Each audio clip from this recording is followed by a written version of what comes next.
Yo, what up? It's Lit Book Reviews back at it again. Here for another one. Call it a sequel. This is the podcast channel thing where we talk all things books. I'm here yet again. My name is, Dwight Howard. With me as always is Draymond Green. And today we do have a guest, young Dwayne Wade in the house. Thank you for being with us, Dwayne. How are you doing today? I'm good. Thank you for having me. Humbled to be here. It's our pleasure. Okay, seriously. I'm Jesse. This is Andrew as always. Today, our good friend Jake, or Jacob if you'd like, is with us.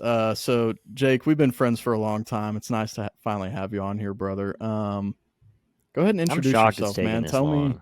Me too, man. I mean, you deserve, honestly, to just do this podcast by yourself, and we're just your No interns. But here we are. Jake actually helped in some ways get me like deep into reading a lot of the books that I've read, including the whole universe that we're in here today on this episode, is largely due to both of you guys. But Jake was, to be fair, the one who first told me to read the Stormlight Archive. So it's good to have you on, man, for today. What is your favorite color and your least favorite place you've ever traveled to in the world? Okay. Yeah. Thanks for having me. Happy to be here. Seafoam green is probably my favorite color. And then the worst place I've been in the world.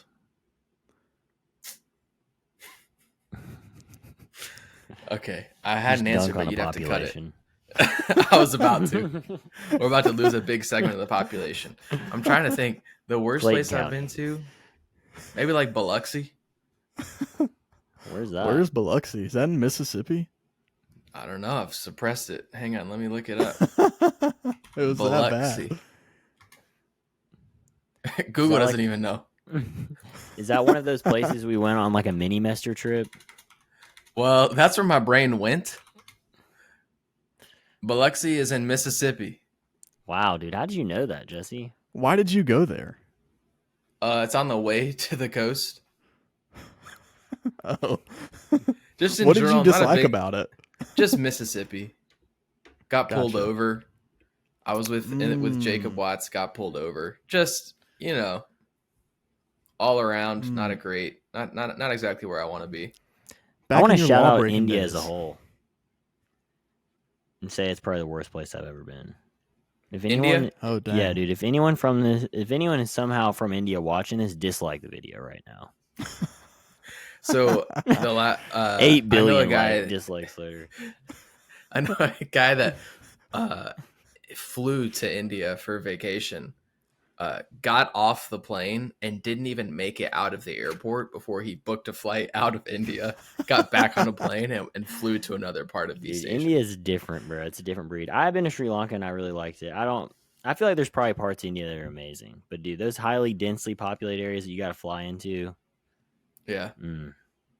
I hope you don't like personal privacy or personal like space, because you're not getting any of that there. Yeah, have you seen the videos of the trains in the big cities there? Dude, it's insane. That is wild. Dude, I don't know if you know, there's a guy, I mean, we're getting real off topic, but there's a guy named Connor who's like a missionary. I don't know if you knew him while he was at Eagles Landing. I can't like really tell like his path when he was there. But anyway, he's from South Georgia and he goes to Eagles Landing and he's like getting sent as like a missionary to do like a 3-year stint. And he was going to go to India and he's like a good old Southern boy. And I'm like, dude, Connor, don't do India. Don't do it. He audible and he's going to Turkey now, which I'm like, dude, way better call. Way better call. But anyway, he said he went over there, dude, and he was like,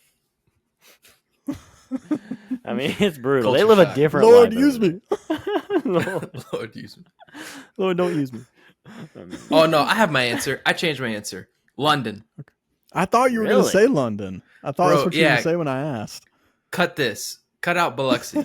Biloxi was great. London, the most overrated city I've ever been to in my life. If they didn't have accents, nobody would like it. So what is so terrible about London? No, I'm just messing around mostly. I think it's just super overrated. I think it's an extremely accessible city, which is why a lot of people go there from the West, in particular from the United States, because they can fly there and feel comfortable. But The weather was horrendous. It was spring, and there was something blooming that was destroying me. They had these trees that had like they released seeds with little hairs on them, and the hairs would get in my eyes and my nose and my throat. Oh, God. Everything was expensive. Like if you want to horrible. take a train, it's $10, no matter where you want to go. You want to go 2 stops, $10. It's just like we went for a weekend and spent as much there in a weekend as we did a week in Italy. I mean, the price of everything in London was wild. So, and the big clock tower was broken. So all around, I'm sure it's great sometimes, and I'm sure it's really great if you're like super rich and don't care about money. But like, we were just hopping over there for a weekend when we were living in Spain, and of all of our weekend trips around Europe, by far the worst. So that's my answer. Yeah. But Luxie's great. London, trash. Yeah, I mean, you got me, dude. I mean, pubic hairs in the eyes is enough for me to not go to London, so I'm definitely not doing that. Speaking of you being in Spain, I do have to say, I think I've mentioned it on this before, but still to this day, the best vacation of my life was visiting you and Sky out in Spain when you guys were living there. That was such a good time, man. Yeah, it was awesome. Your mom came too. To live there. Yeah, she did. She had your mom came with my mom, visited us while we were there. We just had to get old Tim over there. Yep. Old Timbo. He'd be loving all the history and all that stuff. Oh yeah, you were making fun of me taking pictures of random stuff. You would have been floored if you had seen him, I'm sure. Well, that wouldn't have been random because yeah, he would have known the historical significance. You were just like, that's a cool door, and then you just like pause, and it's like, dude, we're passing. There's 94 cool doors between here and where we need to go, and we got to be there in 15 minutes. No, we had a great time. Man. We talk about that a lot. Yeah, no, yeah, it was a really good time. Well, that's cool, man. We're really happy to have you on here. It's gonna be a good time. Obviously, you read a lot, so I won't pause on this a lot, but just to give our millions of listeners an idea of what kind of reader you are, give me your top 3, just right now, not like to think about, like not, we're not putting this in stone or in steel, if you will, but just off the top of your head, top 3 books, like maybe not the best books of all or actually your favorite, but just the 3 that pop in your mind when people ask you, like, as a reader, what books you love. What are your first 3? So my favorite book is The Name of the Wind by Patrick Rothfuss. My second favorite, it depends. It's very, very, very close, is probably Grapes of Wrath by Steinbeck. He's my favorite dead author. And then Words of Radiance by Sanderson would be number 3 for me. Wow. Fair.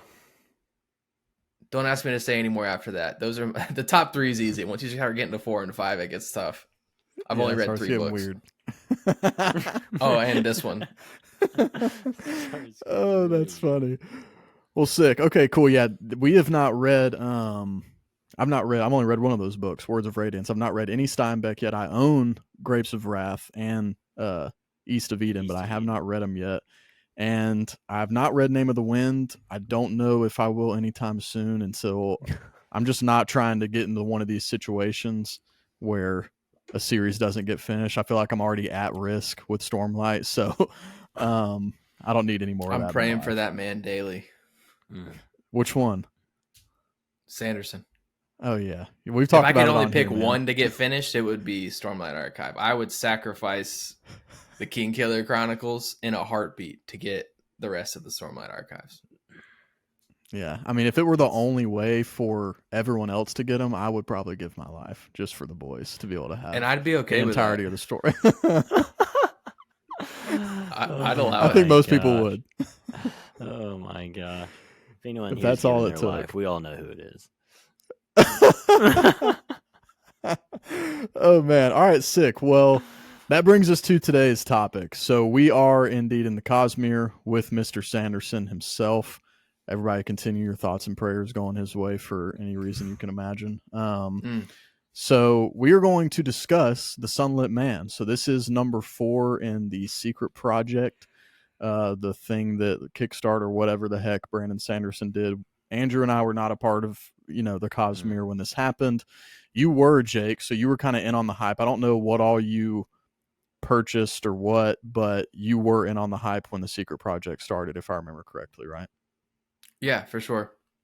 Nice. I just backed the physical books. I didn't get any of the extra boxes or anything like that. Cool. Sick. But you got the books? Yeah. Yeah, I got the like cool version. Dang. Or whatever. The like leather. It's sick. Yeah. It is sick. How much was that to back the? That is sick. Yeah, the art's awesome. It was $200 plus shipping. So I think it was like $230 or $240, and that came with all 4 of the books and their audiobook and a digital version. I don't know if it included audiobook. Maybe it did. But yeah, like so $50 per book. Did you get the figurine thing, Jesse, that you showed me? Yeah, so I wanted to ask you, Jake, what have you seen the Brotherwise Games figurines that they have like 6 of them for each book? Was that a part of the same Kickstarter, or is that something different?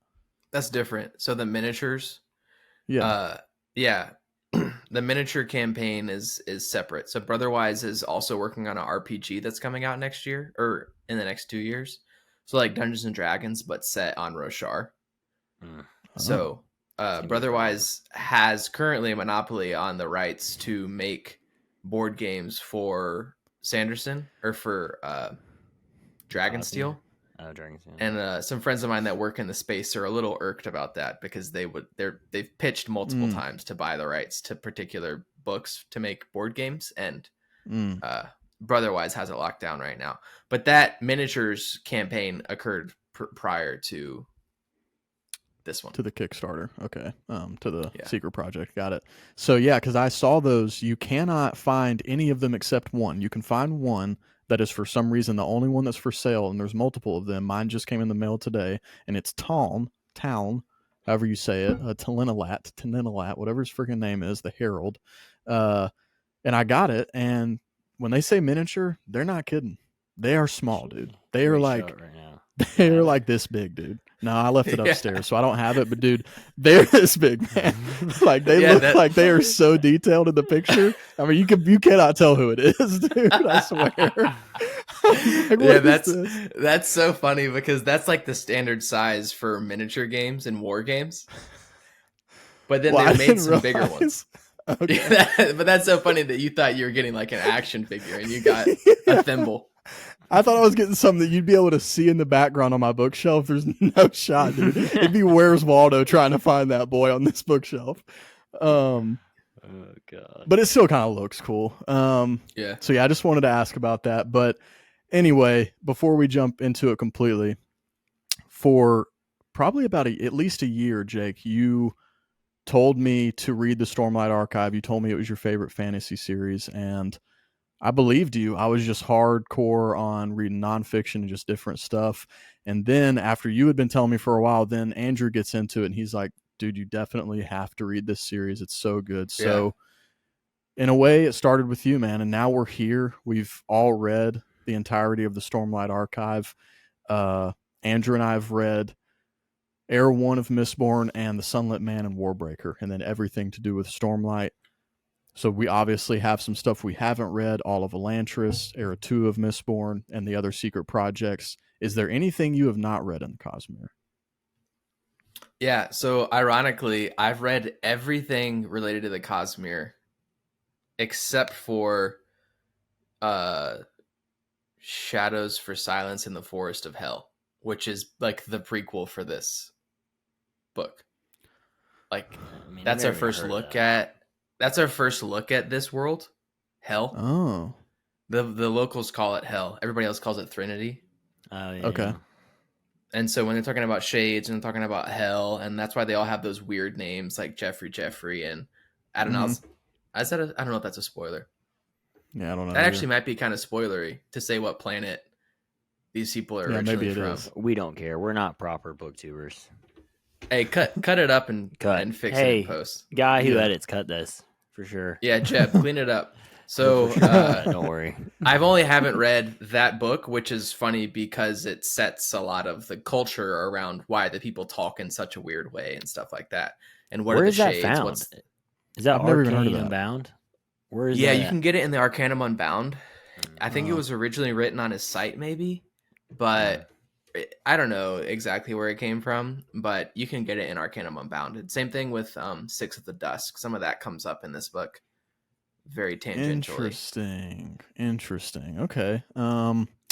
Well, so that's the only thing you haven't read. So that means you've read, according to this, 28 books, because on Goodreads, The Sunlit Man is called the Cosmere number 30, which is crazy. Mm-hmm. So let's jump into it. We're going to do a little non-spoiler action first. So The Sunlit Man, written by Brandon Sanderson, as we know. It came out this year in October. It's currently sitting at about 17,000 ratings on Goodreads with a 4.40 out of 5 stars overall. So let's just start there. I gave it a 4 out of 5. Just ratings without too much of why. What did you guys rate this one? I gave it a 4 as well. You got a Loach. Yeah, I went 4. This was my least favorite so far. Not to spoil what we're going to do next, but I mean, I still liked it, but other than the novellas, least favorite full book. Yeah, 4 for me as well. It was my least favorite of the secret projects this year, and probably one of my least favorite Sanderson books, period. Yeah, so but it's still a 4. Like for me, a 4 out of 5. Yeah. It's a good book that I would recommend to people. Exactly. But for me, the Sanderson, his work resonates so well with me so consistently that a 4 for him is it's a really it's still a good book, but it's a lot lower than basically everything else I've read from him. Yeah. It's it's a bit of a, even though it's still a good book, it's a bit of a shock, as far as comparing it to other things. Again, not that it was, I wouldn't say disappointing necessarily, but still a good book, but just not on par in our opinion. So we all agree on that. To get into it though, again, non-spoilery, which is so hard to do with this book, actually. I really don't know what you're doing if you're reading this book and you haven't read at least some other stuff in the Cosmere. It would have to be an even less fulfilling book, a less fulfilling read. But let's try to break down what makes this not a 5, because everything else I've read, other than just the little novellas, have all been 5s for me as far as Sanderson's considered. All of Stormlight, 5s. Warbreaker, 5. All 3 Mistborn Era ones, 5. Again, the novellas were 4s, but they're really short books, and they're kind of, in some ways, a little bit inconsequential because the stuff seems to be taken care of in the main books anyway. So I don't know. What do you guys think it is about this one? That second novella is absolutely consequential, but yes, but it can be taken care of in a way that you might not. Yeah. We'll see. Yes. I think the only other book that I've read by Sanderson, the only other non-Cosmere book I've read by Sanderson, I've read a lot of his stuff that's not Cosmere as well that I've given a 3 or a 4, but Elantris, I think, is the worst Sanderson book I've read, and I'd probably give it a 3, I'd probably give it a 3, maybe a 4. I think that for me, this book is the only place you cannot start in the Cosmere. So it's hard for me to talk about it without giving spoilers. Sure. You see what I'm saying? I could recommend Mistborn Era 1. I could recommend Warbreaker, Elantris, Tress, Yumi. I think you could start literally at the beginning of any series. I'm not saying there are certainly some things that are better than others. This is not a place where you can start. I think that this book is not going to resonate with you at all if you haven't read any Cosmere stuff, especially Stormlight Archives. But the thing that didn't stick with me, it felt like the pacing was so breakneck that I couldn't really connect with anyone. It just felt like a sequence of events, and you could have replaced any of those names with any other names, and it would have felt exactly the same to me. The main character didn't even feel like the main character that we know, if that makes sense. Right. I don't want to say anything if people don't know who Nomad is. Sure. Andrew, what about you, man? What was missing in this one, or what made it a 4 instead of a 5 for you? I mean, yeah, I agree with everything Jake said. It's just I already have a hard time remembering people, And like, dude, I could name one character, I think, from this book right now. Like, if you had a gun to my head and you're like, name 5 characters from this book, dude, I'd be dead. Like, I could describe them for you. It's just no one was that memorable. Like, Nomad, I thought was done well, but like Jake said, it could have. He just isn't even. He doesn't feel the same. It's not the same vibe. And then all of the coolest points of this book, again, like Jake said, are Easter eggs from Stormlight. So if you haven't read Stormlight, the coolest parts are all only cool because I've invested, just days reading the Stormlight. So if you haven't read Stormlight, like just none of like the biggest moments aren't going to hit. Right. But if you're looking for moments like with wit, there's a really cool wit scene. So if you're like, man, trying to find some more wit commentary, this was that. I mean, I will say like it is somewhat interesting. It's cool how he does magic systems. I mean, it still is impressive to me. I mean, it's definitely one of the weaker ones, but it's still so unique. Like the world that he paints, that this is set on is so unique compared to other stuff. Whereas like, what did we just read? We read something, dude, and it was just okay. Anyway, it's just Blood sometimes like Blood Over Brighton was good. That was definitely still unique. I don't know. I guess I'm more just thinking of like there's so many fantasy people that it seems like copy and paste like the world building does, and nothing feels like super original. Whereas even though it's not his best work, I think, I mean, it still is so Sanderson. Like a lot of this is still so Sanderson. It did kind of feel like slightly rushed. I don't know if you guys felt that way. Like maybe he didn't take as much time on these, and I know these are kind of secret projects, and maybe they're not supposed to be that way, and maybe it is just supposed to be like sprinkling in just some backstory, but it didn't feel as thought out as obviously a Stormlight or even the Mistborns that I've read. Yeah, this is the only one that he wrote knowing that it would be a secret project. I don't know if that's relevant, but it is interesting. Yeah, I remember him saying that at the beginning. He wrote Tress as a gift. He wrote Tress and Yumi as a gift to his wife, and then he wrote the Frugal Wizards as almost like a gift to himself. And then this was, okay, I know I need another book. Or I want to do another book. I've been wanting to do this story. Yeah. Yeah, and I guess for me, like, I just never, and y'all both kind of already said this, but the way that I would have presented it is I just didn't ever feel really, I guess, connected to like, it was just hard to like really get engaged and like feel like it was really kicking in for me. I'd kind of just, and it's probably just the pacing, what you guys are saying, just made it hard. I kind of felt like I was just getting through it rather than actually wanting to like know what's about to happen and actually being on the edge of my seat. I more just wanted to get through it and kind of get to the end.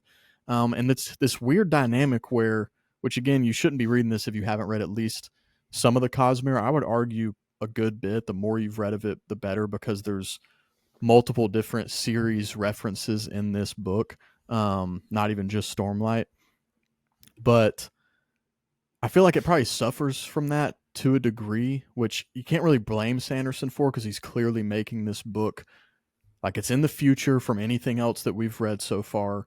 So he's clearly putting it, like presenting it in a way where you should probably know those things so that the dots can be connected. But because of that, it kind of just feels like getting through it until you get those few moments where you have these aha Cosmere moments. But the rest, I could have kind of done without. Like the story, to not be to keep it without spoiling it specifically, it kind of in a lot of ways felt like a copy and paste from another character in the Cosmere, and you're just putting it on this character in a more condensed version of it. He's getting through the arc a little quicker, and I'll spoil who that is, but I think you guys can probably guess. Like this guy's character arc seems to me like a condensed version of either one other or multiple other character arcs in the Cosmere. So I don't know. Again, it's still a 4. It was still really good. Like it was, it's just when you're comparing it to other stuff by Sanderson and the Cosmere, it's easy for it to sound like it was bad, but it was still a really good book. The magic system I did think was cool. It's just a side quest, dude. This is a side quest book. This world's so small. It just doesn't feel that important, honestly. It feels like we're flirting with something that's really important, but we're not really going to talk about that. Like the whole reason, like what he's got going on. we're going to talk about this side quest. That's like what it felt like to me. It's like, all right, there is something that is more important that I want to know about, but obviously he's not going to tell us about that. We're going to learn about this small community, and we're going to care for a bit. But really, not that they don't matter, but I mean, this is like a group of 100 people or whatever on that ship or whatever. Yeah. It's not even. I want to know why he wrote this book. Like, why? I don't know how to explain this. Like, he's got like the next 20 years of writing. Yeah. Booked. Right? Mm-hmm. And he has some free time to write the story that he wants. And he picks this story. That's what is hard for me. Like, I get Tress. I get Yumi. The Frugal Wizard was, I read 50 pages and gave up. That's just not, that's not for me. But this, I'm like, I think I could legitimately think of 30 other Cosmere characters that I would like to have a story from their perspective of. And that many other places and locations. And like, it seems like he watched Mad Max Fury Road and was like, I have some lore that I want to give people and tease about the space era of the Cosmere. How can I do that? Well, I like Mad Max. Let's just do something like that. That's sort of what it felt like to me. And I don't want to like discredit or write off the book too much. You know, like it's a good book. It is. Right. My biggest question is just why did this story need to exist? And I still don't understand why. So you understand for Yumi and Tress. See, Jesse and I haven't read those. So like, I'm just curious, or is this how all the secret projects are? The other ones are significantly better than this one. Like it feels more complete. Like what's different about those that make them 5s where this one's not a 5 for you? Obviously, that's probably tough without spoilers. Yeah. But. Well, this one I'm trying to think. Those two felt like Sanderson was trying something different, and I really respect that. And I think he executed it well. Like the first one is like his take on a fairy tale type story set in the Cosmere. And Hoid is the narrator. I like that. Okay. The second book, Hoid is the narrator, but it's an anime. It's a story inspired by anime. So the fights and the art and the way the people are described is all very anime centered. So I like that because it's interesting. And in both of them, you get some cool Cosmere stuff as well. Like there's bigger Cosmere implications. Not like world breaking stuff, but you get sprinkles of things here and there. This one, it feels like another Stormlight Archive book, but not with the same cool magic system and the same characters that I love, if that makes sense. Like I didn't realize that Hoid narrated the other two. I don't think I don't know if that's a spoiler. I'm sorry if it is. No, I mean, I don't think that makes it. That makes me more interested to read those. Like, to be honest, like that's not. In both of those, Hoid is narrating the story to people in world. So he makes references to things like he knows his audience. Like, I don't want to spoil anything, but people can decipher what planet he's on telling the story based on saying, like, you remember how there's in Stormlight 4 when Hoid references a cow and Dalinor's like, what's a cow? Yeah. Yeah. There's stuff like that in the first two. Gotcha. In Tress and in Yumi. So I really like those. I thought the fights were cool. The magic system was cool. In this one, there wasn't really a magic system. There was basically like a framework for how investiture warps a particular planet. Yeah. And again, this I don't know if we're getting into spoilers or getting too deep into like the Cosmere lore, but this was interesting to me, but the first two, the story itself really resonated with me. I like the characters, and like you said, Andrew, I'll actually remember their names a year from now. Yeah. So yeah, that's fair. I think we're all on the same page, and we do think it's a good book in comparison to just books in general. You know, it obviously has a 4 from all of us. In comparison to the rest of the Cosmere, it's definitely not the greatest. If you are, obviously, if you've read the Mistborn eras, you've read Stormlight, you should certainly read this, if for nothing else, for the Cosmere implications and the little tidbits you get. It's not near as long as a lot of his other books, so it doesn't take a great deal of effort. But, I mean, I think that's our non-spoiler thoughts. Check it out if you're into the Cosmere. If you've not read anything in the Cosmere, do not read this book anytime soon. And I think we can't really say much else without spoiling it. So if you guys are ready, we're going to get into some spoilers here. Y'all prepared for that? I am. Wait, I got a question for ask, Jake. I got a question for y'all. You go first. It might be the same question. When do y'all think someone should read this book? Like in the order. Where would y'all place it based on after what you Stormlight? know? You got to at least read Stormlight. You got to be caught up in Stormlight for sure before you even think about reading. Would they need Mistborn? Because there are. I think they should at least read the first era of Mistborn. I do think that. I think you can get away without reading it, though, to be honest. Yeah. But I do see it is what you get more out of it if you have. Whereas I don't think you can read this without, like, let's say you just read Mistborn and didn't read Stormlight, like, you're getting nothing. Oh, yeah, you'd be, a lot of it would mean nothing to you. So I would say I would say definitely still read Mistborn, and just because I'm a huge advocate, you should just go ahead and read Warbreaker first, too, while you're at it, because it's so good. But you really only need... No ties into Warbreaker, but just go ahead and... Is there? I think there is. Yeah. Okay, we'll have to wait. Or wait, we're in spoilers now, I guess, but... Yeah, so we are in spoilers. Loach, sorry. Now, my question has nothing to do. So, did you rated this book a 4? Yeah. And you rated Jade City a 4. So, what's the higher 4? This is a me question. Well, I just need to know. Is this book better or worse than Jade City? Or is Jade City better or worse than Sunlit Man? I think Jade City is better.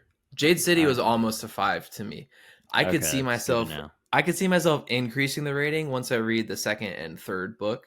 Yeah. My only problem with Jade City is actually similar to my problem with Sunlit Man, which is pacing. Like, you thought the pace was too much or too slow? I loved, like, the pace was really fast, but I don't know how to explain this. Like, I don't know how to explain this very well, but I'll give it a shot. My problem with Jade City is similar to my problem here. The breadth of the story they're trying to tell does not line up with the speed of the plot. Like, if you want a really fast plot, you have to have a narrow story. Jade City has a wide story with 4 main characters and a lot of lore and 500 pages.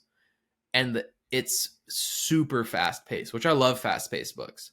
Yeah. This one, I like the scope is narrow, but the pace is so fast that I think even with the narrow scope, like, I wish it had been more narrow, because, like, in the side quest, he keeps on having to do more side quests, and I'm like, I know he's gonna do it, right? Like, I know it's gonna, like, I don't know. We're I don't want to spoiling spoil now anything. too. No, we're spoiling now, so you can side quest away. Yeah, spoiler. Sorry. You know he's not going to die right here. Like, there's 150 pages left. Maybe he dies at the end of the book, but right here at this point in time, he's not going to die. There's no other, like, POV character that's ready to pick up that mantle. So that's my problem with both of them, is just the pacing to me doesn't line up with the breadth of the story that they're trying to tell. I definitely understand that for Sunlit Man. I'm excited, though, for you to read the rest of those. That was like just a little tidbit for me, just for viewers. That is... Jake is reading a series that is near and dear to my heart, so I can't wait for Jesse to read it. And I'm hyped that you're reading it too, man, because I don't know anyone like... I mean, I don't know. Obviously, this right here is about the extent of the people I know that read, so it's not like I have a lot to pull from here, but anyway. Not a lot of people talk about Greenbone Saga, so hyped that you guys are reading it, so... And it only gets faster, dude. That pace is not going to slow down anytime soon. That's what's crazy how Fondly does that. But anyway, it's really good. I'm really enjoying it. So what?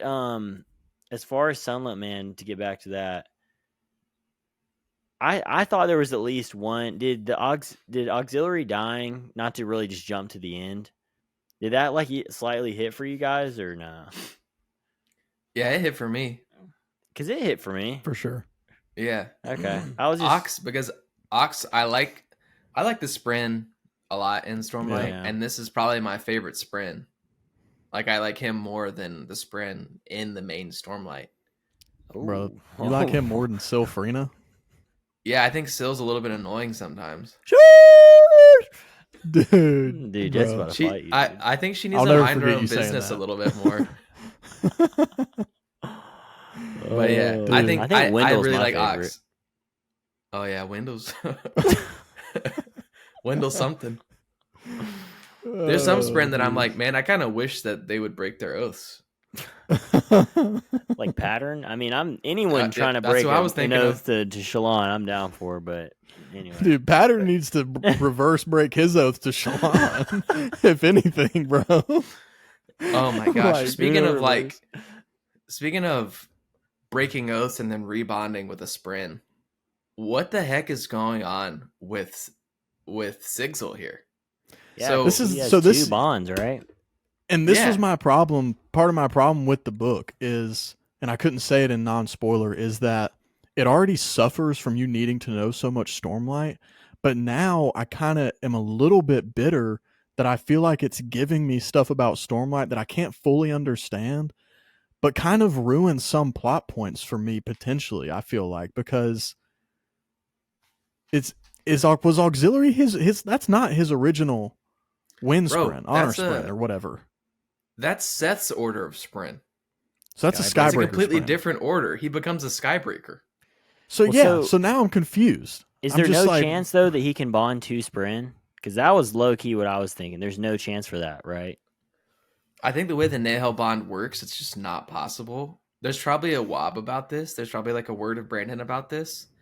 But as far as I know, that's just not possible to bond two at once. And if so, she's not around. We know. I don't think we know the name of his Spren, but I think we know that it is a woman or identifies as such. And so auxiliary is not an honor Spren? No, auxiliary is a high Spren, which is the I don't know why I thought he said something about honor Spren, but I guess was he talking about his? He was talking about. That's what got confusing. Even if you've read the Stormlight archives, it's confusing because I thought he was talking about auxiliary being an honor sprint, but I guess I just read that wrong. No, Ox is a high sprint, which is the stone breakers or whatever. What is Seth? Skybreaker. Zeth is a Skybreaker. Yeah, that's what Sigil becomes. So I do have some words of Brandon here. A person is able to bond with two different Spren, though most Spren aren't going to like it. A person can also bond with two Spren of the same order, though this will not increase their powers or strength. Spren can theoretically bond with other Spren as well. So hold on, some Sprincess. The good old Sprincess, man. But it's still. God. But it still leaves a lot in the air, even knowing that words of Brandon, because he only has one Spren at the point in this book. So the other one obviously died or left or something. But then this one is also almost completely dead. Now we kind of have the answer to that one. Has something to do with the Dawn Shard, which honestly, man, I'm tired of getting just little tidbits of random information about the Dawn Shard and still having no idea what it is. Like, it's so annoying. So does that mean the wheelchair girl's dead? Like, like risen or whatever. Yeah, risen. She is not risen. You don't have to die. You don't have to die to pass off a Dawn Shard. Yeah, because Wit has it. Yeah, but Wit also can't die. But right. So what's crazy to me though is I think that we have suspected this, but this seems like the first official confirmation that the Dawn Shards are what killed Ad Nauseam. That's crazy. Like, I think people had guessed that, but that's the first time it's been 100% confirmed. It said that explicitly the Dawn Shards were used to kill a god. Right. Yeah. It also says a god. It doesn't mean Ad Nauseam. So I'm wondering if that's like, that could, tinfoil hat, Risen could potentially be involved in killing Odium in Stormlight Archives. But I don't know. Almost interesting. Or it could potentially have been a way that Honor, because we still don't actually know how Honor was killed either. So, I mean, it could potentially answer that question as well. Back to Sunlit Man specific spoilers. Like, before we get deeper into the Cosmere, because that is going to end up being where this goes. For Sunlit Man specifically, so to go back to the beginning, which this is what you were talking about, Andrew, that is like the little thing that was kind of really keeping me going and keeping me invested in the story, but you never really get much information, is the Night Brigade that is chasing Sigil. It's the reason he's running. So these people are just chasing the Dawn Shard, correct? That was my understanding, or any information they can get about it. Right? Yeah, so it seems like they're a mercenary unit, right? Right. So they take contracts for particular people. Like you could put a contract, a hit on a particular person, like Shallan, and they will kill them for you. Just throwing some ideas out there for you, Brandon. But in this situation, this doesn't seem to be related to a contract. So that implies to me that these people are trying to get it for some other reason. Like they want that power themselves. I don't know. And this is the first time we've ever heard of this group, right? There's no other mention in the Cosmere. In book, no, but Sanderson has said that eventually he wants to write a book set on Threnody that would be called Night Brigade. Okay. And we need to stop there too, because this is this planet Threnody? No. This is Canticle. No. Okay, so I got confused there in non-spoiler, but I didn't want to ask, which is why I just had to interject and ask now, so I didn't forget. I thought you earlier were saying that this planet was also Threnody. It was just had a different name, Canticle, but it's not. So no, so the people from Threnody traveled to like some splinter group or something left Threnody because Threnody is terrible. Like it's a absolutely horrible planet to live on. So they left and they ended up. Is Threnody Braze? No, Braze is the planet that's in the Rosharan system that they refer to as Hell or Damnation. That's where That's where the Desolations. Yeah, that's where the fuse go between Desolations is Braze. So every system has its own planet that's considered Hell. No. So that's what's confusing here. This planet is not considered Hell. This planet is called Threnody, and on that planet there is a place called the Forests of Hell. Wow, man. I mean, it's a little just confusing. So much information. Okay, so you don't need it. You don't need any of that info. I am lost. Oh man. Dude, the Night Brigade, I'm going to be honest with you, that Ghost Blood's cool name, cool group.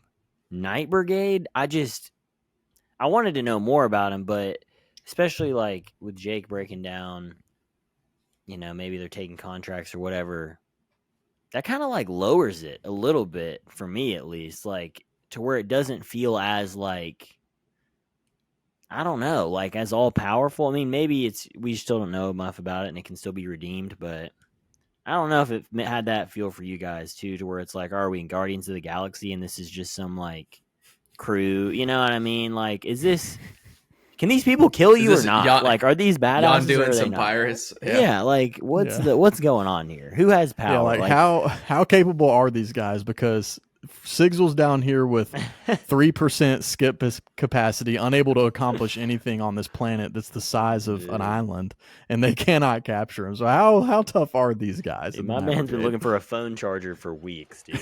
He's just, praying. Gosh. Oh, yeah, the Night Brigade is like sort of vague and nebulous. I wish that we had seen more interactions with the Night Brigade. Yeah.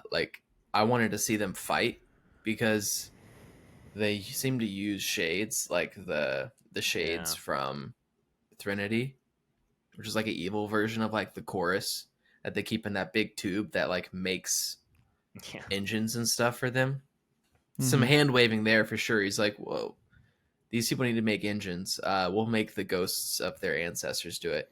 But I think the Night Brigade is going to be cool because like they have to be really powerful to be able to be a threat to people that have held the Dawn Shard, Yeah. Right. In particular, the one Dawn Shard that seems like its torment means that you live a lot longer. Like they must be good at killing things. Right. That's my only issue though, is like once you go Odium, it's like, okay, it's like the whole concept with Marvel. Like you go Thanos, but like where do you go after Thanos? Like, because it gets so high, the stakes are so high. Go to domestic abuse. Yeah, that's the answer. So it's like that's where they've gone. That's an inside baseball joke, by the way. That's how the Night Brigade feels to me. It's like you have these Oathbringer moments with Odium, and then now I'm supposed to believe this group called the Night Brigade is built different. Like, and maybe they are. It's just I don't know. Those moments are so high in Oathbringer. It's really tough for me to feel like this is, high stakes. Well, comparing this to Oathbringer is really tough. I mean, that conflict was built over 3,000 pages of text. Like, I mean, that's true. This conflict was built over 300 pages, and I think that the Night Brigade will be scarier, but I think that Sanderson is intentionally introducing minor villains, right? Like, not everything can be Odium level. Like, if his magnum opus is the Stormlight Archives, that's the pinnacle. So, like, when you go read, like, Era 2 of Mistborn, it's, like, crime solving and stuff. You know, they're not, like, killing gods in the first book or anything crazy like that. So, spoiler alert, by the way. Sorry, you guys.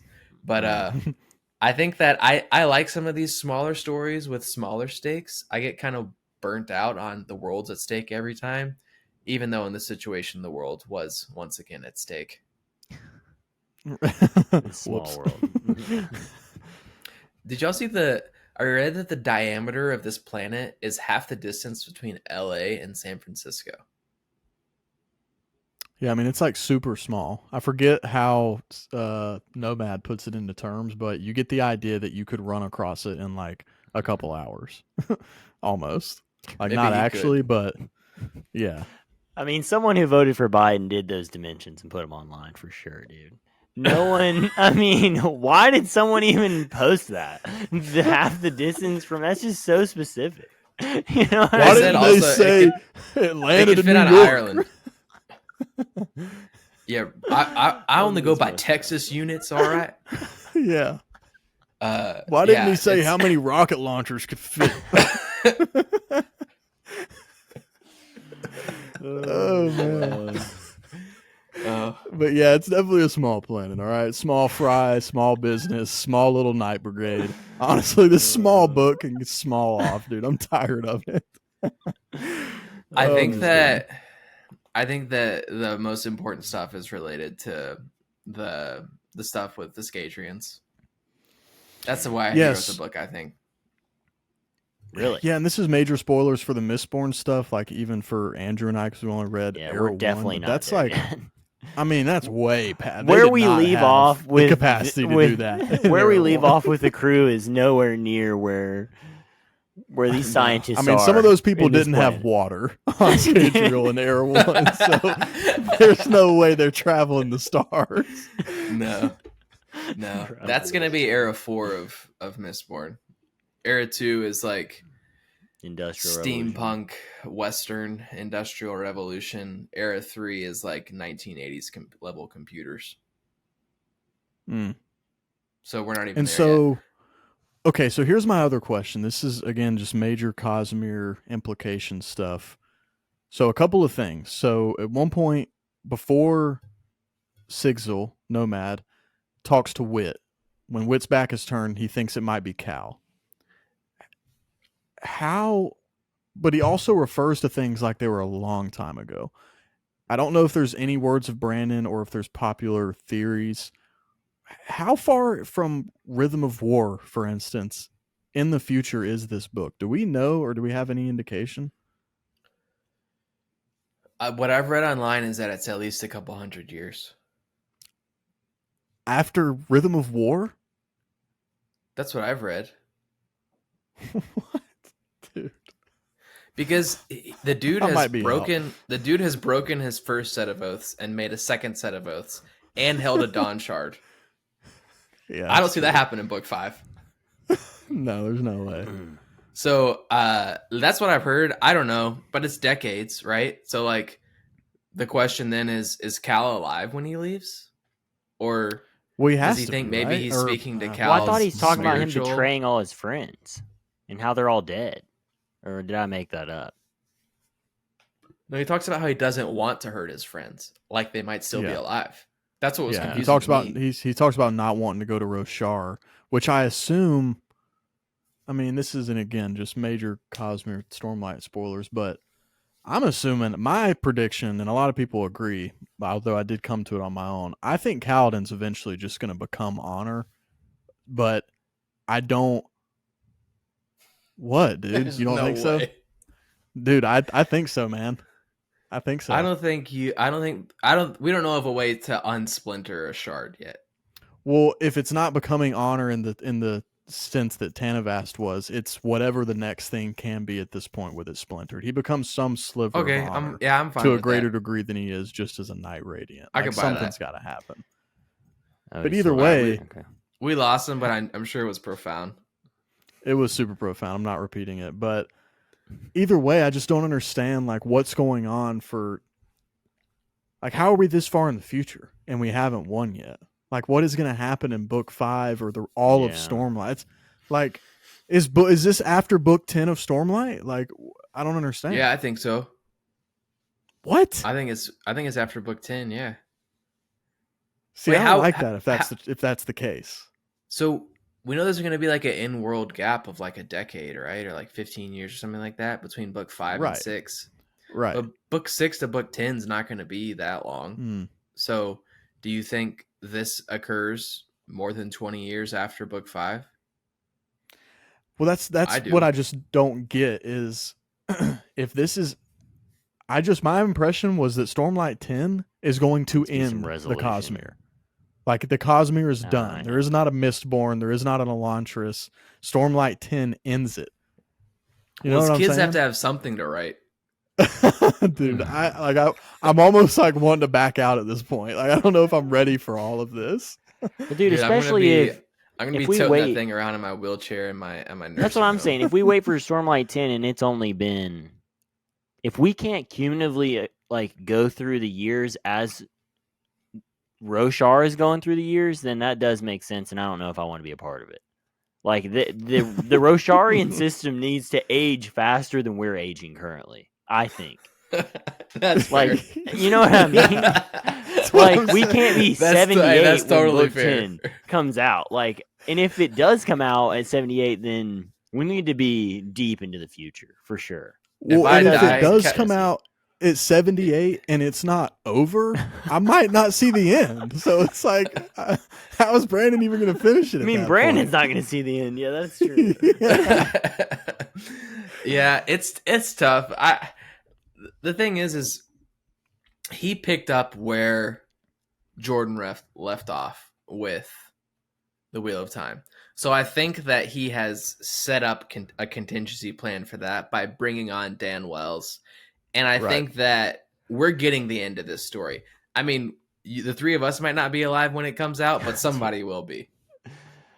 Oh, what a tragedy that would be. Bro, if Dan Wells is still alive writing books and I'm not, something bad happened to me. All right? Like that's ridiculous. That's what I meant. The three of us that didn't work out or something. I don't know. Dan Wells. Oh, dude. Gosh, dude. So we don't necessarily know where we are, but we're thinking it could be anywhere between 20 and 200 years after Rhythm of War. So somewhere in that range. I think it's at least 100 years. Man takes place. I think we're talking hundreds because Wit says to him, at this point, you've seen more of the Cosmere than I have. That's crazy. Dude, it's crazy, and it just terrifies me. We know Wit's at for least the future. 10,000 years old. Wit is at least 10,000 years old. We know that. So you're going to tell me that in 10 years, Sigil's seen more of the Cosmere than Wit? Dude. Yeah, Wit's had to have a family, though. You think he's having a family? But what if it's only because of the way that Nomad can travel right now? Because that is a whole nother thing. What is he doing? Like maybe it's easier for him to travel than Wit is than it is for Wit at this point. Which who knows? But either way, it does kind of worry me for the future of the Cosmere in that light. Like, just the simple fact of this being 200 years in the future just worries me for... I mean, are the characters we care about now, are any of them going to be around at the end of this? I just don't know. I don't think they are, dude. Dude, I can tell you one person who's not going to be around, Jesse. That's going to be your boy, Big A. I know, because that man does not have a life source to continue on. Everybody else has got investiture. They can just... Just well, see, I think there is a major arc for Adeline and Maya though, and it may be resolved in book 5 to the point where he's not needed, but I think Adeline and Maya's relationship might kind of change everything about, the Roshar, do you think we get a hint and all that about that with how he has a relationship with an auxiliary and technically part of him is dead? Yeah. Like, is that Possibly. a hint that maybe somehow Adeline can still bond Maya, even though she's half dead? I mean, I even saw a theory that instead of Adeline eventually, instead of Maya not being a dead eye and becoming like a normal Spren again, is that Adeline essentially becomes like the first human version of a Spren for a Spren, and she can summon Adeline as a sword.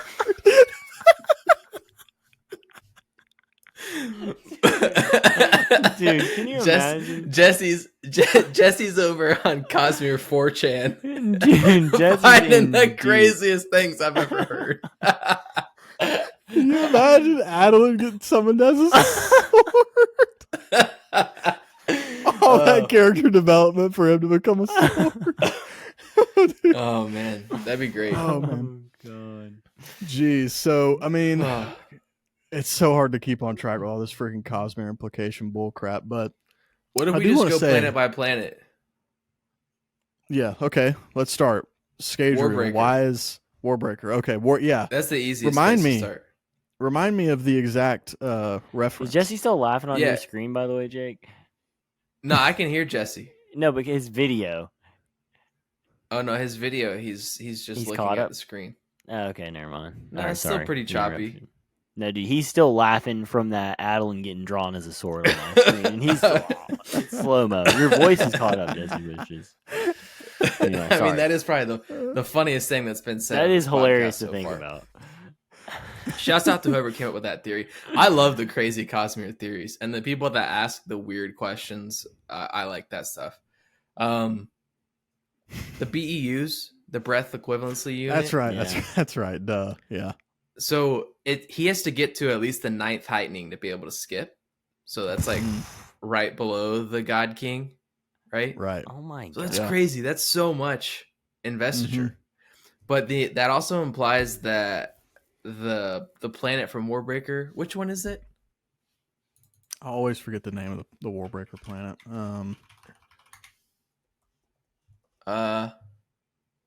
Nalthis. Yeah. Nalthis seems to be a key player in the space race or whatever. Like if they're determining what is the standardized measurement, then that implies that they are heavily involved in research of investiture across planet, which we also already see with them creating Nightblood in the first place, right? Like the fact that there's the 5 scholars that like are doing all of this crazy research stuff, and the timeline Warbreaker occurs before most of the stuff in the Cosmere. So that's kind of cool that you see Nalthis is like still a key player in the world of like Cosmere. Right. Space. Sucks you too, because he's not coming back there for a while. It sounds like when he released like that list of what's coming out next, Nightblood's not on that list. I know, bro. I hope he scraps all of that. Yeah, I hope he changes his mind, man. I mean, that's just not safe. I mean, it's starting to feel like not only does he have that contingency plan, but he's counting on it. Like that list makes me sad. It's just, I just bro. I don't want to read. Man. I don't want to read 3 Mistborn books about a terrorist woman hacker. Yeah, dude, I don't want that. I do not want that, man. I'm gonna read it. Yeah, I don't want to. I'm gonna buy it, Brandon. All right, you're gonna get my money. I'm gonna try to be at every event in Ohio or wherever the heck we're going. But Utah. Dang, man, give me some more Warbreaker. But what you're saying, Jake, is that Nalthis and Scadrial are like the JFK in Russia in the space race, essentially. I think you overestimate my understanding of history. Okay, you remember when America and the Soviet Union were trying to get to space? Yeah. That's what you're saying is going on with Scadrial and Nalthis? Scadrial, Nalthis, Roshar. Those seem like the big 3 players. I mean, how are Roshar getting out there, bro? They're going to get 55 billion gems to get them to travel through space? Is there gonna be like an entire continent worth of people pulling on stuff so that they can travel through space? No, dude, Dalinar's just gonna continually open up a rift, dude, and just grind to keep people flying. He's gonna be like that hamster in a wheel. They're just gonna put Dalinar on a wheel, and he's just gonna grind forever. It's the only way. Bro, y'all are killing me. No. No, Roshar, the storm itself, it's easy for them to get into Shadesmar from Roshar. So right. Interplanetary travel for them is going to be more like using the spiritual realm rather than using the cognitive realm rather than actually moving through space, which is what it seems like Scadrian's going to end up doing. Because that is hinted a little bit for sure when they ask him like how he got there, right? Sigil, that is. And I can't remember the lie he says. He says something that he traveled through Shadesmar, and then there was like some little hint about like, what did he say? Something about it being a temporary thing or like almost like a black hole kind of thing. What? You know what I'm talking about? I don't remember. I know what you mean, but I don't remember what he said. Yeah, he just basically explains that he somehow accidentally got in that situation while in Shadesmar. But that seemed to be like a reasonable excuse. Like what he said. Yeah. So like they weren't like, oh, dude, I've never heard of that before. So I guess there's that potential for Shadesmar too, that you could literally end up anywhere. Yeah. So it seems like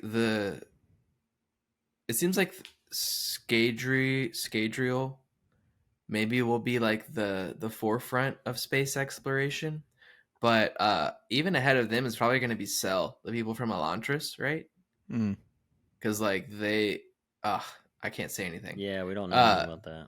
Cell's also going to be involved. So I think Cell and Scadrial are doing more space travel, whereas it seems like Roshar is doing more Shadesmar travel. Okay.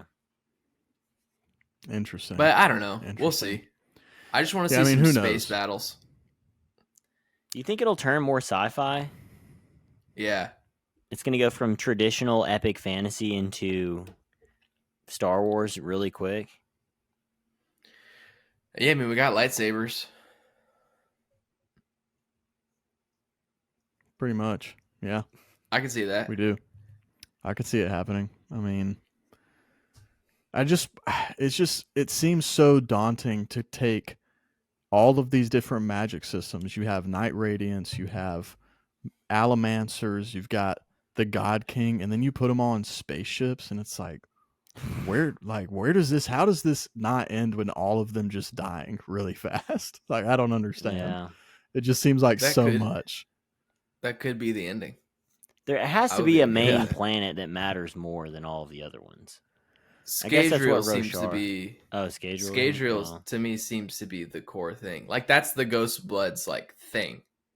Protect Scadrial. Ah, see, I didn't. Why know is that? Is that because of Harmony? I don't want to spoil anything. Okay, fair. Is it a spoiler for Mistborn Era 2? Do you want me to answer that question? Is that what the thing you were about to say would spoil? Is Era 2 of Mistborn? No. Is it just something you know on the ethers? No, it's another book. I was about to spoil something from a different book. Okay. Okay. It's something that we can find out in a book, though. It's not something that's like on Reddit. Okay. Yes. Yeah. This is a real thing that happens in a book. In a book, you see a spaceship from Cell. Oh wait, I feel like I've read about that before. Yumi. I think it is Yumi. I think you're right. You'll have to read. Who knows? You'll have to read them and find out. Either way, what did y'all think about the Cinder King? I felt like he was kind of sus and like not even that cool. Dude, he was so stupid, dude. The Cinder King? Come on, dude. That was so Sanderson lame, ran out of ideas. Come on. For the first time. Edgelord was taken. So he went with Cinder King.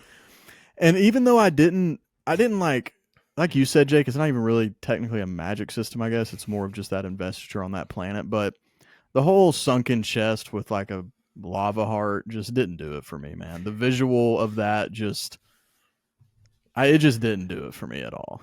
It seemed like something out of Thor: The Dark World or something, like just the lowest of the low of the franchise, in my opinion. Well, him being able to also hack his whole like torment of not being able to fight, like you guys need to explain that a little bit more to me. Was that planet specific? Like, how was he able to hack that? Was that only something he was able to hack on that planet, and now he's gonna have to figure out another way to get past his torment somewhere else? There was something about him like starting to like reconnect with his oath almost, that is what helped him fight, correct, Jake? It was like when you would see, which is what led to him finally getting his armor, which to say something good about the book, that part was sick. When he gets his shard plate back and all that happens, that was dope. But oh dude, that is so y'all seen that art? Yeah, I read on the Kindle. That's on when the Kindle it back. Oh, okay. Yeah. It's Mine was not, a black and white colored. edition, Well, though, so yeah. That's much cooler. Yeah, that part was sick, but Jake, did you understand? Because I don't know if I fully understood the torment of him not being able to fight. Like, it's just confusing. I just don't. That exists really, throughout I didn't the fully Cosmere understand frame, that right? either. That's not just something for that planet. The torment affects him on all planets, right? Like he can't physically harm another living being on any planet. Same thing with Hoyd. What? Oh right. Hoyd can't kill anybody either. That's right. What? Hoyd can't hurt anybody. Can't hurt anybody. Since That's when? what I'm gonna say. How, dude? Have I read the books? Sometimes I just wonder, dude. Well, if when you notice, is that like revealed? if you that pay makes attention, sense, he never harms anyone. Like he never physically right. harms anyone. And so it's just assumed, or like that's fact. I mean, it makes sense. Well, we know that's fact. We know it now because he held the same Dawn Shard, so he has the same torment. It's suggested that they have same or similar torments. Okay. And so the torment is a blessing and a curse. The blessing being they both live a lot longer, Hoyd held it long enough to where now he's basically invincible. But so he held the Dawn Shard for Roshar, right? No, the Dawn Shards are like bigger than Roshar. Like the Dawn Shards are there's more than one, right? Obviously, there's four. They're larger yeah. than planets. No, like How do they even carry them? Their importance exceeds that of a planet. But so what you how were just is that asking, Loach, one was in Dawn Shard? Is the this book the Dawn same Shard Dawn Shard that was on Roshar that Risen has? Or do we even know? I don't think we know. Okay. So they're just saying Dawn Shard, and it could mean any of the four. It doesn't mean like the book Dawn Shard, the one she has, isn't just itself Dawn Shard. That is a Dawn Shard. Not that is the a Dawn Shard. Correct. Okay, I'm just making sure it's not the Dawn Shard, and then we got the freaking Taint Shard over here or whatever. Like I just didn't know. So there's four Dawn Shards, and here's what I know about them. I don't know what ever I'm sure there are people that know more or whatever. It seems like these are the four core like commands that created everything, right? So we don't know what the commands are, but the commands are, we've seen similar to how the system works on Nalthis and Warbreaker, where you give a particular command and the thing does its best to live by that command or to do that command. So when somebody picks up a Dawn Shard, there's this sort of imprint, like a signet that gets pressed onto their soul. That's a torment, is what the capital T.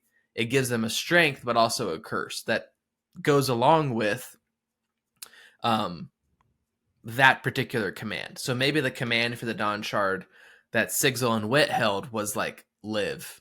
I don't know.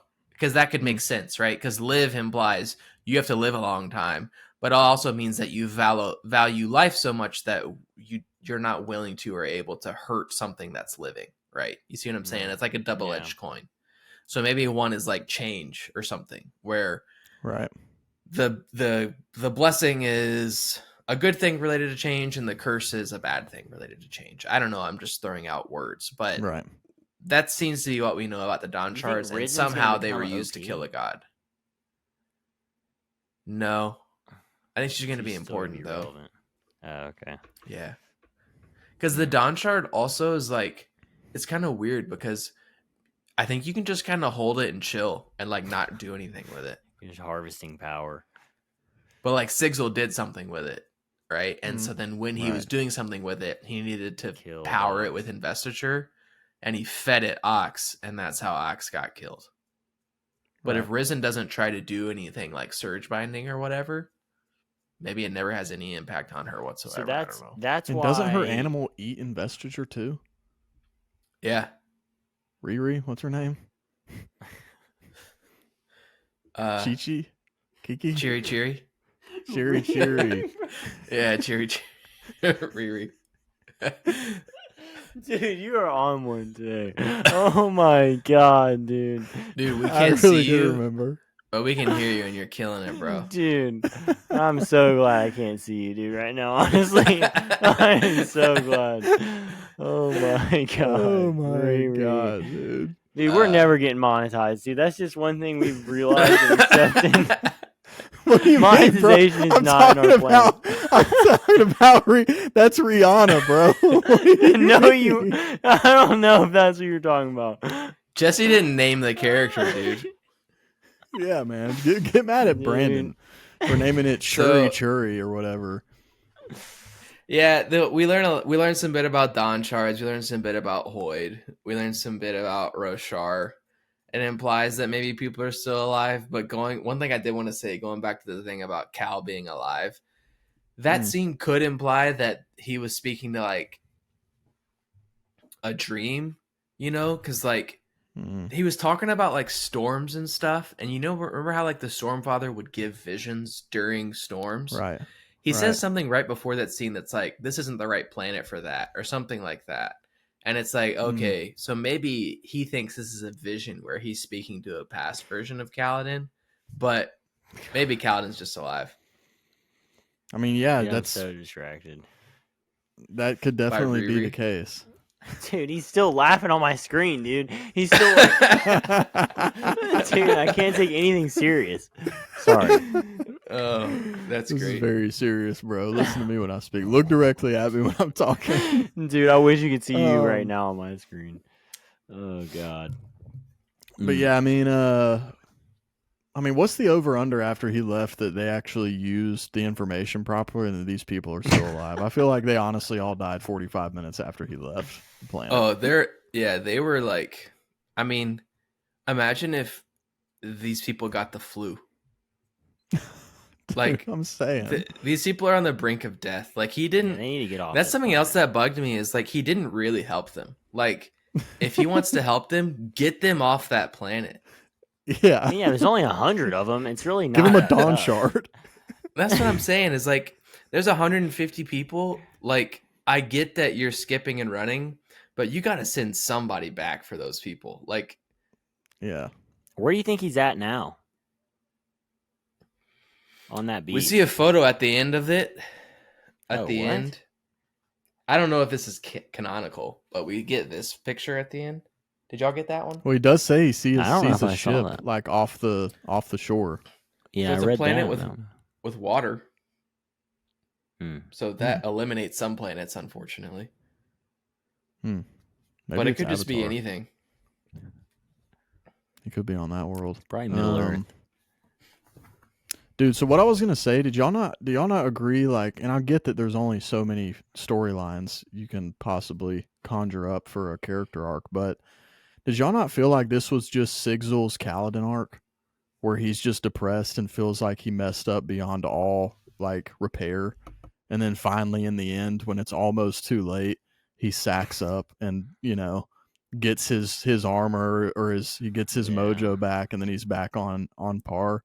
I mean, it just kind of felt like he just didn't, at the very least, didn't learn the lesson from Kaladin. Yeah. He's just sulking. Yeah, this was his sad boy arc for sure. Yeah. I think that he has said, and I was trying to find it real quick, I think he said that originally this was going to be a different character. Yeah, but not Kaladin. Did you guys know before you read this book that it was Sigil? Because I did, and I don't know if that Yeah. ruined anything for me. I don't know if it really would have been a big surprise if I'm like, oh, Sigil? Because I'd have been like, Loki, who is that again? Because like he is so minor. I would have figured it out really quickly because just of his interactions with Wit, and like you already knew from Stormlight that he was Wit's apprentice. So I think I pretty quickly would have figured it out, so it wouldn't have mattered either way. But I mean, bro, it could have been the Lopin. I feel like it could have been a couple of people, and it wouldn't have been really that much of a different story. So originally it was supposed to be Hoyd. I just looked it up. Originally it's supposed to be Hoyd, and then he decided to use one of his 3 apprentices, and I wished he had just used any of the other apprentices. Which is who? Do we know those other? No, I think we know the name of one, but we don't know who they are. I think Sigil's the only one that we like actually know and has had time on a page. But Sigil read like Hoyd to me. Like the way that he was speaking and talking and his jokes and stuff felt very much like Hoyd. Felt more like Hoyd than Sigil. And I get that people change, you know? Right. Like he's probably changed a lot over the decades or centuries or whatever, so that's totally fine. But he definitely read like Hoyd to me. Yeah, and he kind of just gave me, and maybe it's because I read so much Cosmere this year, but in addition to it feeling like Kaladin, it felt like a mix between a Kaladin and a Sazed arc, where he's got the depressed arc and the past of making these mistakes and feeling like he's not dependable for the safety of his friends. But then he also has this like crisis of faith type thing where he used to be so into knowing people's different culture and spreading those cultures to other people groups. So it just and it, not that those are 2 of the best arcs, in the Cosmere. But again, it just kind of brings me back to your point at the beginning of this discussion, Jake, which is like what was the point of that? What did this benefit? Like what did we get out of this? And again, it's a good book. It toys around with a lot of consequential ideas that I just don't know if I was ready for. I mean, this 200 years in the future is still kind of worrying me. So I just don't know, man. I just don't know about all that. Yeah. It's going to be wild. I'm excited to see how things cross over. I'm excited to see what happens when magic systems collide, because like at the core of the Cosmere is the idea, which we finally have like a name for it. I think was Chris's second principle of whatever. It's like what did they say? Energy, matter, light, and investiture are all like basically the same thing. Which is wild. Like because that implies that the magic systems are a lot more similar than we think they are. It's just like different frameworks for doing the same type of thing, which is kind of cool because it makes a lot of the connections that we see make sense. Like when people can like give each other heat in this world, they can like give each other investiture, like a little bitty piece of it, and it's passed on as heat. Whereas like, so when investiture leaves your body, it's felt like heat. But we see in the Stormlight archives, when people say a new ideal, it's multiple times described as like ice and frost blasting out from them, because a huge rush of investiture is entering into them. So it's kind of cool how you, like once you start to pick up on those pieces, you can see those trends from different books. I thought that was kind of cool. No, that's very cool. Deep into the, I guess, dorky stuff in the Cosmere. Right. Yeah. I'm trying to think of what else happened in Sunlit Man that like kind of stuck out or was interesting. I mean, we haven't really talked about many of the characters because you don't really get to know any of them that well. There's Rabeek. There's her sister. Jeffrey. There's Jeffrey, which, I mean, you just tell me one thing Jeffrey did, names. Jesse. I think he died piloting one of those ships. I think that's how his story ended. Rest in peace, Jeffrey. We'll remember our plight eventually. Yeah, dude. I mean, come on, bro. Like, get out of here. Honor damn. I mean, come on. I mean, dude, how about Rabeek offering herself up to Nomad and him saying nah? Yeah, that's about as adult as it gets in Sanderson world. What a moment. She's like, "You want some of my heat?" And he was like, nah. And she's like, dang, really hard. Oh man. But I mean, in a world where it's like you could die in 10 minutes at all times, I get them being super forthright about stuff like that. It's like, we don't have time to be precious about like modesty or anything like that. But then they wear gloves all the time, you know? And so it's kind of, I do like how Sanderson gives us these cool, like weird, quirky world things where it's like, these people are super forward about like, hey, let's just knock one out while we got the time. But I'm also going to keep my gloves on so that you can't see my fingers. Yeah, that is a really good point that just kind of attests to, just again, even in a book that we think is one of the lower, as far on the lower end of quality for Brandon Sanderson, even still, just his ability to, because when he does stuff like that, the gloves and the sense of urgency that you just described, it just makes the investiture and just the situation of being in that world feel so much more real when he gives it that cultural context. So, you know, it should be said, because I feel like we've mostly, like when we're talking about Sunlit, are kind of like making it sound like it's worse than it is. Brandon still does a great job of writing, you know, for what this is, like does it as well as it can be done in the parameters that it's in. So, but it just didn't hit for me like the rest has. So, I don't know. What else? Is there anything else that we haven't discussed yet on Sunlit? On old SM?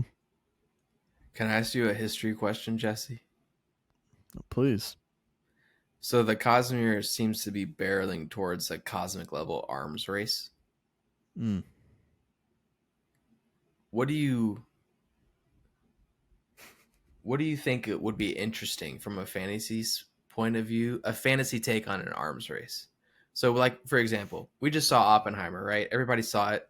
The world was talking about it. That's possibly the most iconic recent in the pop culture world concept of an arms race. Right. In the Cosmere, it's very clear that multiple people groups are extremely interested in figuring out how to get portable versions of investiture off of a planet. That's why people are so into Roshar, because there's just investiture everywhere, like with the storm. Right. So they're like, how do we get this off of this planet? That's why the Ghost Bloods are there. That's why we see multiple different people from different people groups. Multiple world hoppers have appeared on Roshar, because they're trying to figure out how to commoditize, I think I said that right, and monetize investiture as an energy source, and then how to also weaponize it. What do you think are the implications that we could learn from history? Like, what do you think would be interesting to see, like a scenario, like a particular thing that's happened in history that you think would be interesting to see in a fantasy setting? I know that's a broad question, but I know you're the history dork, so I thought I'd like to see what you think. It actually makes me think a lot about a book that I've talked about a few times on this podcast, called "The War That Ended Peace" by Margaret MacMillan. I knew he was going to say. Yeah, leading up to World War I. So I think you have to include a lot of elements that you'll see in that book, but also stuff that you'll kind of see like in the book that Loach and I are both reading right now on Napoleon's life. You have to show, I think, or what would be cool to translate it to a fantasy world is the elements of having people in, you know, say you have a Rosharan actor, you want them somewhere on stage reel behind enemy lines, keeping tabs on their advancements and how people over there are keeping up. You know, whichever people groups those are, the Ghost Bloods are going to want people in the other groups, you know, to keep tabs on them and like share information and that kind of thing. But then I think there's also just, you know, there's always like treaties that are constantly trying to be signed, and then behind the scenes, those leaders are trying to figure out how to circumvent those treaties or how to get out of them. So I think that stuff is always really interesting. But for that to be good in fantasy, it has to there has to be like stakes, and you have to believe that those treaties will actually hold. Otherwise, they don't mean anything. So I think it's actually, I've been thinking about this a lot, actually, like how the best, because fantasy, for it to be good, there has to be some modicum of truth to it. You have to feel like this situation is plausible. If all the fantastical stuff could be true, is all the other stuff plausible, like the human interactions and reactions? So there it is. Y'all got me back. No, that boy hit us with a modicum, and then he was out. It always happens to when he's on some deep cut. Pick up with modicum. Man, I think y'all lost me again, actually, just now. Might be the magic word that shuts him off. Am I back? It always happens like after a little bit of time. Always after a little bit of time. Like after we've already been doing it for a while. Like it happens like after the hour and a half mark or something. After time has passed, it happens.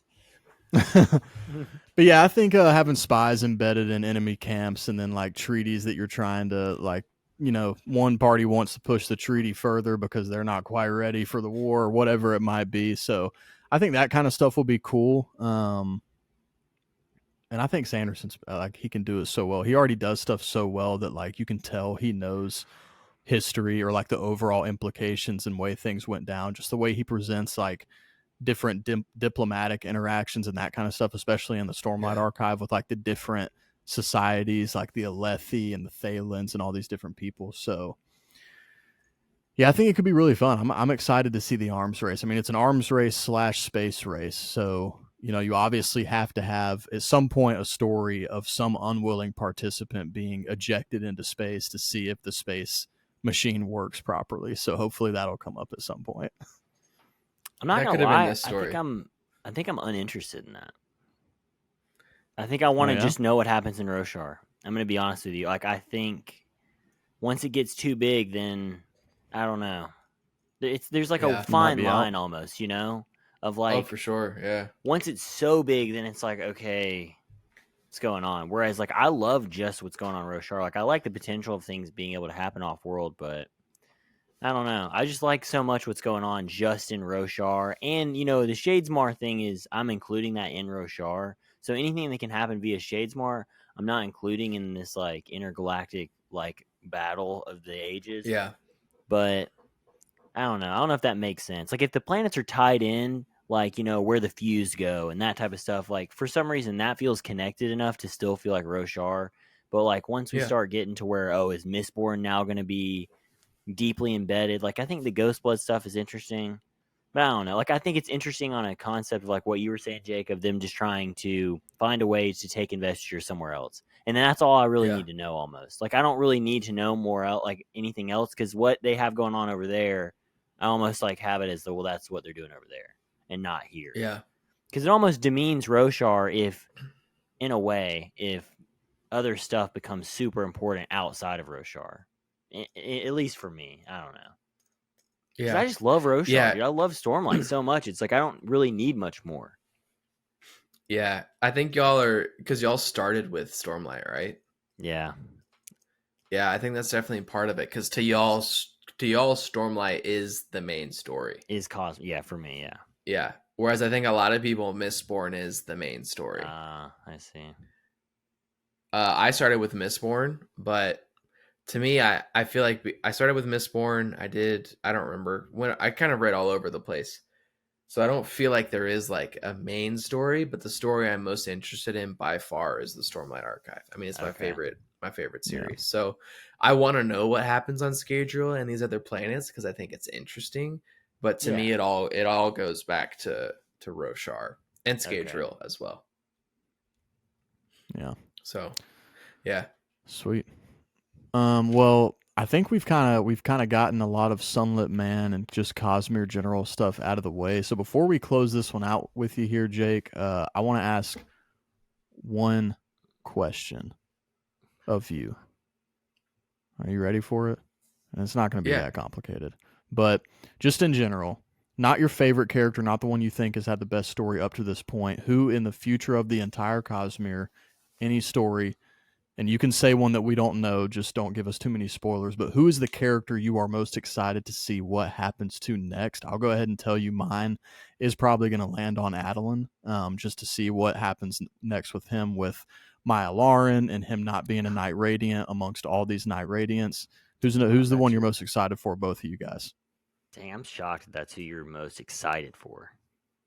I love the story. I love a story of a guy. Love Adden, he's your favorite, but I'm just shocked that that's the one like you're on edge to know more about. You know what I mean? It's either him or Sue Sabrin. Honestly, it's either him or the God King. Oh, wow, dude, I love him, bro. I don't know what it is about the God King. You don't want to know more about Zeth, dude. Him. And this is the book where we're going to find the most about him, bro. Though. I'm not saying I don't want to know about anyone else. I'm just saying that's the number one for me that pops up. Yeah. Wait, you're saying you don't want to know about Zeth, dude? That's what you're saying right now? Oh, God. Yeah. Do you want to go first, I mean, Andrew? Yeah, mine's Zeth, just because it feels the most pertinent. Because I feel like that's the one like that I'm expecting to learn the most about in this next book. Like if I come out of book 5, dude, and I don't know Zeth's backstory, like if I still have tons of questions on Zeth, I'm gonna be pissed. Because I feel like we've been building up to this boiling point of all these mysteries of like, what is Zeth? Like, how did he get where he was? Like, what is this Oath Stone? Like, how did he get in his whole situation? And so if I don't get some serious answers on Zeth, like I'm gonna be pissed. So that's for me, just because it's the most like immediate, where I know. Well, I mean, I hope. I mean, right? We're gonna get answers on Zeth, right? Like, surely, for sure. Yeah, right before he dies. Maybe. So the person I most want to. I'm going to answer your question, but first I'm going to not answer your question. Sweet. He's told us that eventually he's going to write an origin story for Hoyd. That's the book that I want the most. I mean, yeah. But the next book that we'll get in the Cosmere will be Stormlight 5. So in the world of Stormlight 5, I love Adeline. I don't know how to say that. And I love Seth. Is it cheating to say Dalinar? Because I just want to know if he dies. No, that's a good call. No, that's fair, bro. Because I legitimately would love it and hate it if Dalinar becomes effused and becomes the second main big bad in book 6 through 10. That'd be wild, Could you imagine Adolin and Renarin fighting their father to end book 10? Well, and Navani, dude. Navani is. It's Darth Vader, bro. He could become Darth Vader. Like the Emperor's Odium, Dalinar could become Darth Vader. Yeah. And he has a Luke and Leia already. It might be cheating, but I'll say Dalinar or Taravangian, whichever. Both the same side of the same coin. But really my answer, I would agree with Andrew. But for a different reason. I'm most excited to get more of Seth's background, because I want to know more about the Shin's background, because that's going to give us answers to so many questions about how the humans originally got to Roshar. And I think it's going to answer questions about how cultivation is connected to everything. Yeah. So there's a lot. That's my answer. Yeah. Yeah. I'm interested to see this whole like cultivation Taravangian apprenticeship thing or whatever the heck's going on. Yeah. I wonder if cultivation is already. Go ahead. No, you go ahead. Okay, I'm gonna go. I'm the guest. So I want to know what the heck happened with that weird time loop thing with Taravangian and Wit at the end. We've never seen anyone get a foot up on Wit in a situation like that. Yeah, so the fact that happens scared me more than I think anything I've seen Taravangian or Odium do prior to that. Right, because Ray's was Odium for tens of thousands, 10,000, however, I mean, a long time, and never did that to Wit that we know of. Taravangian was Odium for 5 minutes and one-upped Wit, bro. That's terrifying. I know, I'm very scared. Yeah. Bro, people are dying in Stormlight 5. Yeah, man. They better, dude. We talked about this a little bit, Jake. I need some death part as well. I need Okay, some so depth. that's a good okay, here's a good question then. What do you guys think, knowing Sanderson's writing and knowing that Stormlight 5 ends the first arc of books 1 through 5? Who do you guys think either will die, should die, or would be the best, most meaningful death? I will go ahead and say I don't think it's going to happen, but it's probably Kaladin. Like, he's probably the one that would have like the craziest There's impact. no I way don't he think it's dies. going to happen, but that would be the one where you're just like, but I don't think it will, because I think he's the guy of Stormlight. Yeah. So it's either him. I mean, I don't think Moash. it might be my dying boy either. Adeline.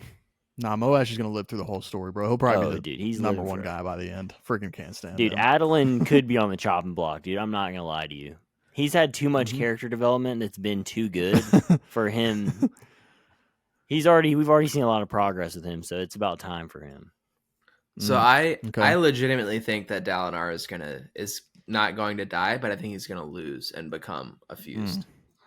I do because too. Yeah. if he wins, I don't know what happens in book 6 through 10.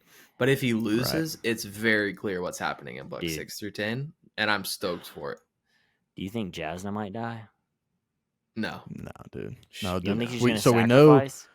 We know Like, neither her somehow nor sacrifice? Renarin is going to die, because they both have books that are their books in books 6 through 10. How do we know? Which that? I guess technically he could. I mean, yeah, Brandon said it. He did. said we're getting a Renarin book. We're getting Ash, Taln, Lift, and Jasna. Jasna's book 10. I'm pretty sure she's the last one. Dude, I may be out. I think we'll see Lift someone comes. break. I think we'll see someone break their oaths in book 5.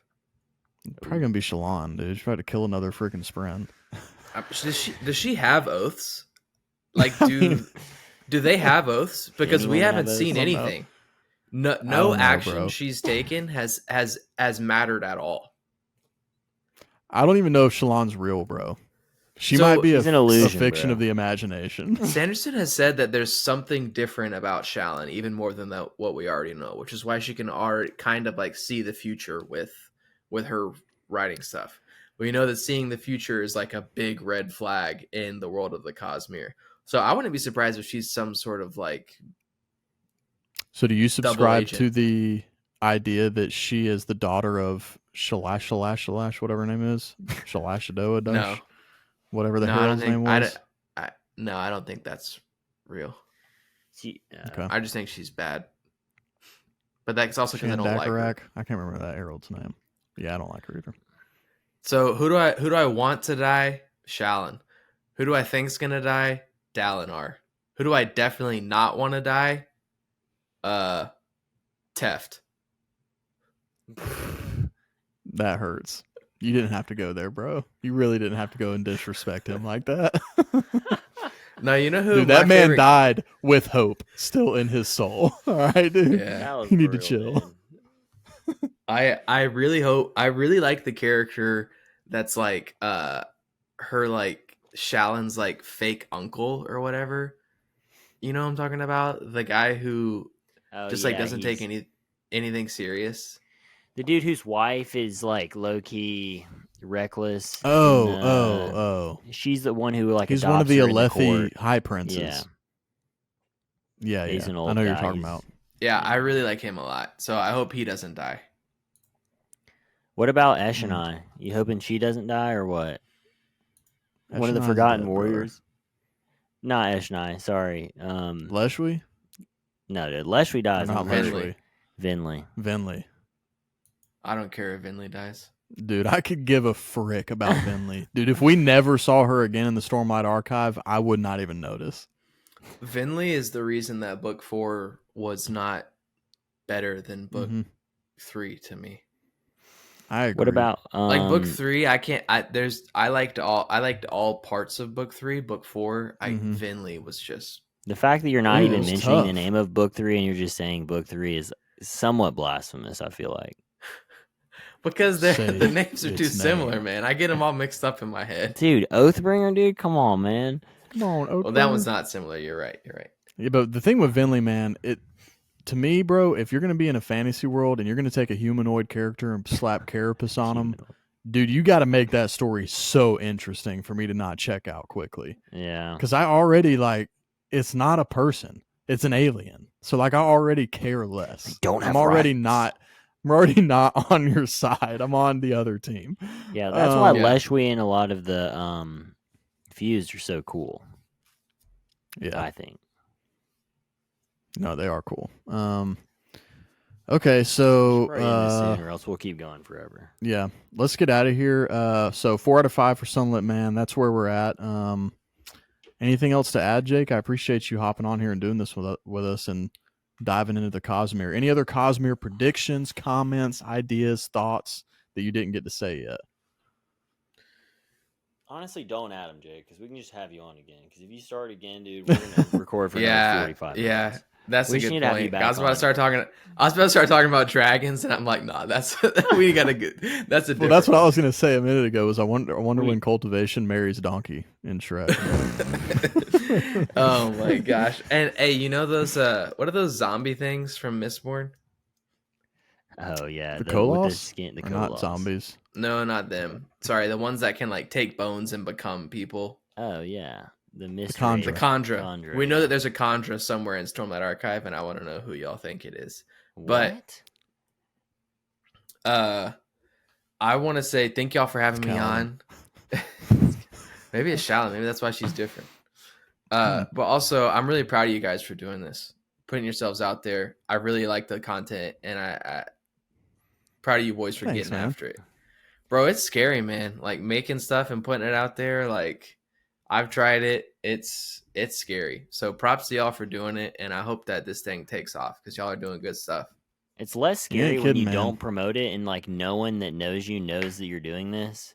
So it's just into the We haven't really promoted or told a lot of people. So it's a little easier because trust me, you know that I know very well about putting yourself out there and trying something and how that pans out. So yeah, it was hard for me and you to talk for a while after that, but we won't talk about that kiss. It was a one-time thing. I don't know why you did that. Dude, why are you gonna flame me about it on here, bro? Come on, that's between us. That's a different. That's between us and God. Well, Jake, that was stupid. Hey, cut that. That was a stupid joke. Jake, I want you to know I put the minimum amount of effort into editing these videos. So anytime you said cut that, I can almost guarantee you it's not getting cut.